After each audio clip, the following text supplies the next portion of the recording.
ಜೀವನದಲ್ಲಿ ನೀನು ಅನುಭವಿಸಿರುವ ನೋವು ಮುಂದೊಂದು ದಿನ ನೀನು ಹೊತ್ತಿರುವ ಶಕ್ತಿಯಾಗುತ್ತದೆ. Good morning guys. KPS Pro Max Sunday blog day 6 February 1. ಬೆಳಗ್ಗೆ ಪೇಪರ್ ಓದಿ, ಬ್ರೇಕ್ಫಾಸ್ಟಿಗೆ ಉಪ್ಪಿಟ್ಟು ತಿಂದು, ಆಮೇಲೆ ಜಿಮ್ ಕ್ಲೋಸ್ ಆಗಿತ್ತು. ನಂತರ ಸಂಡೇ ಆದ್ದರಿಂದ ನನ್ನ ಪರ್ಸನಲ್ ವೆಬ್ ಡೆವಲಪ್ಮೆಂಟ್ ವರ್ಕ್ ತುಂಬ ಪೆಂಡಿಂಗ್ ಇತ್ತು.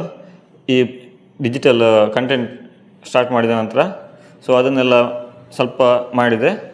ಆಮೇಲೆ ಒಂದು ಬ್ಲಾಗ್ ಶೂಟ್ ಮಾಡಿದೆ. ಮತ್ತು ಸ್ವಲ್ಪ ರೂಮ್ ಕ್ಲೀನ್ ಮಾಡಬೇಕಿತ್ತು. ಅದಕ್ಕೋಸ್ಕರ ಫಿನಾಯ್ಲ್ ತಗೊಂಡೆ.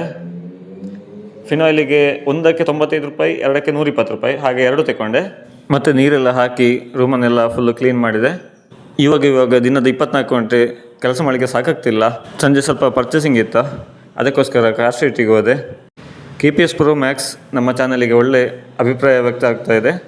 ನಿಮ್ಮ ಸಪೋರ್ಟ್ ಕೂಡ ಹೀಗೆ ಇರಲಿ. ಕೊನೆಯ ಕೆಲವು ದಿನಗಳಿಂದ ಹುಡುಕ್ತಾ ಇದ್ದ ಗ್ಯಾಸ್ ಸಿಲಿಂಡರ್ ಇವತ್ತು ಸಿಕ್ಕಿತ್ತು ಸ್ಟೇಟ್ ಬ್ಯಾಂಕ್ ಹತ್ತಿರ. ಹಾಗೆ ಗ್ಯಾಸ್ ಸ್ಟವ್ ಪರ್ಚೇಸ್ ಮಾಡಿ ಆನಂತರ ಸ್ವಲ್ಪ ಫ್ರೂಟ್ಸ್ ತಿಂದೆ, ಕೆಲವು ಕಾಲ್ಸ್ ಅಟೆಂಡ್ ಮಾಡಿದೆ, ಮತ್ತು ನೈಟ್ ಮೊಸರನ್ನು ತಗೊಂಡೆ. ಮತ್ತು ರೂಮಿಗೆ ಬಂದು ಪೆಂಡಿಂಗ್ ಇದ್ದ ಕ್ಲೀನಿಂಗ್ ಮುಗಿಸಿ ಮಲಗಿದೆ. Good night, take care.